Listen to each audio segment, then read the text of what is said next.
Well, good afternoon. Good news is I'm bringing up the rear, so you get the... I remember the old Sound of Music scene where they were lined up and the little girl asked, how come I'm last?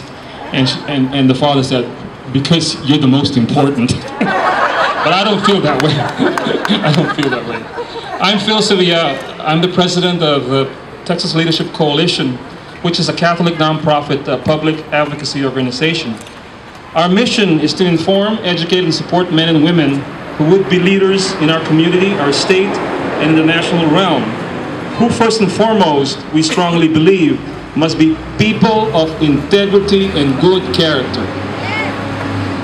People of influence who will direct the civic and private institutions of our society for the common good.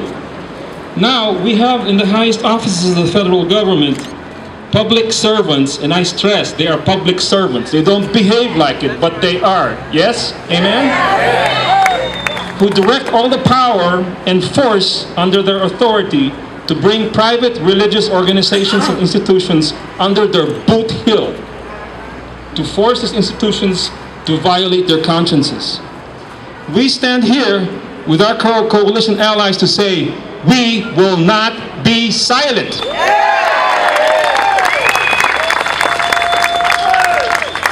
President Thomas Jefferson wrote, when the government fears the people, there is liberty.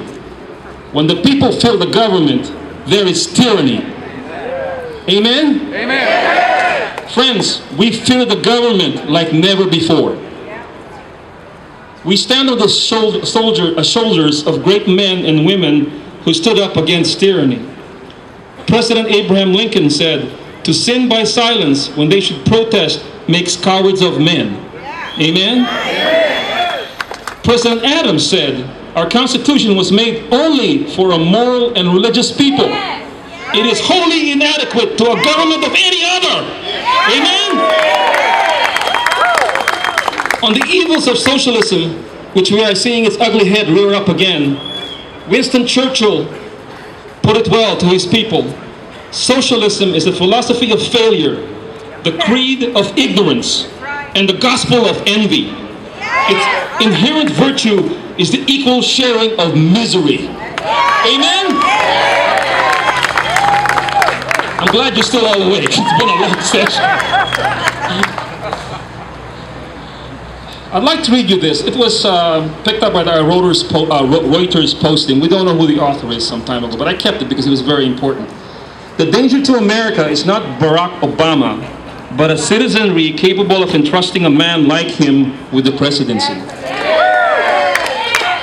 It will be easier to limit and undo the follies of an Obama presidency than to restore the necessary common sense and good judgment